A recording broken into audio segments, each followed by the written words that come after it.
Bien, mis queridos amigos, gracias por estar allí. Siempre será importante escudriñar las Escrituras. Es también interesante mirar todo lo que está pasando alrededor del mundo. Es importante también conocer la historia, porque usted y yo estamos dentro de la historia. Mis queridos amigos, es importante que usted vaya allí a Segunda de Tesalonicenses, capítulo 2, versículos del 2 al 7. Y vamos a analizar un poco lo que Pablo escribió allí, particularmente qué es la palabra apostasía. Está allí en el versículo 3. El mundo religioso, hermano. Mi querido amigo, mi querido hermano. Hoy en el mundo religioso no hay que creer, más bien hay que apartarse de él. Pablo era parte de la primera congregación que al pasar el tiempo había dejado su primer amor. Habían entrado teorías como la creencia a los nicolaitas. Ya en ese tiempo se adoraba al emperador y la congregación ya empezaba a contaminarse.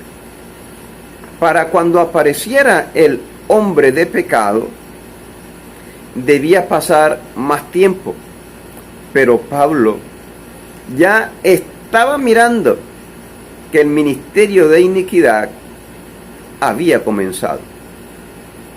La expresión hijo de perdición hace alusión a otro personaje que también es bíblico.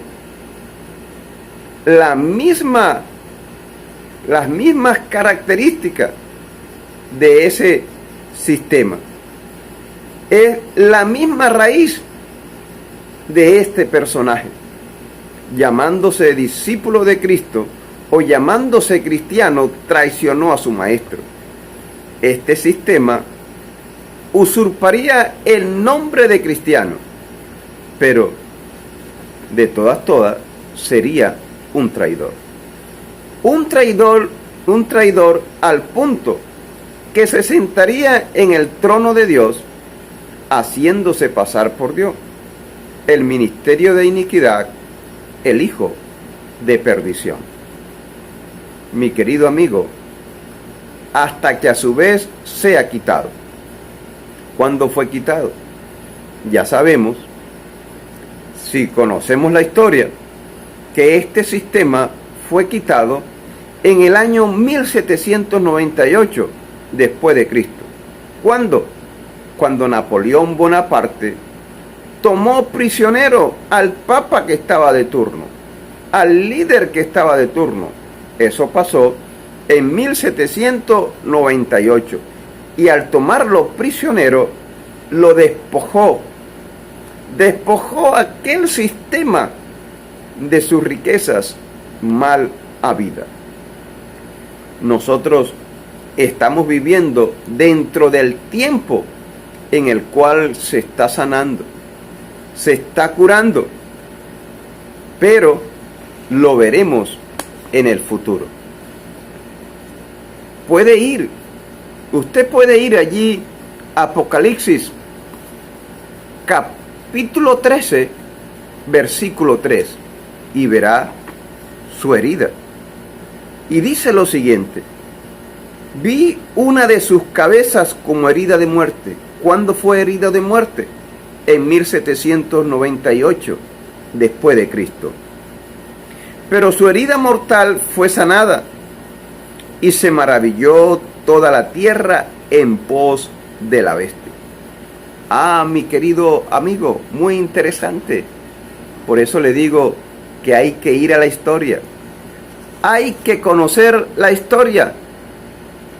Pero ya estamos hablando de eventos que ya han acontecido.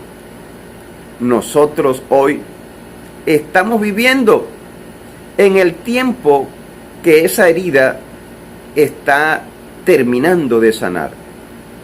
Ah, pero mi querido amigo, cuando sane completamente o cuando resucite completamente, va a resucitar con más fuerza. Y esa es la segunda parte de la cual nos advierte el apóstol Pablo. Entonces se manifestará aquel inicuo, a quien el Señor matará con el espíritu de su boca y destruirá con el resplandor de su venida. Les recomiendo que pueda ir de nuevo a Segunda de Tesalonicenses, el capítulo 2, pero el versículo 9. Y allí encontrará inicuo, cuyo advenimiento es por obra de Satanás, con gran poder y señales y prodigios mentirosos. Es por eso que le decíamos que esta bestia, el dragón, Satanás, le dio su trono, le dio poder y le dio gran autoridad. Mi querido amigo, es importante escudriñar las Escrituras. Es importante que usted vaya allí, a Segunda de Tesalonicenses, capítulo 2, y analice lo que está desde el versículo 2 o desde el versículo 1 al versículo 12. Mi querido amigo, es necesario estar preparado. ¿Para qué? Para que cuando se manifieste el hombre de pecado, el hijo de perdición, nosotros podamos entender que no es Cristo, porque va a parecer como Cristo.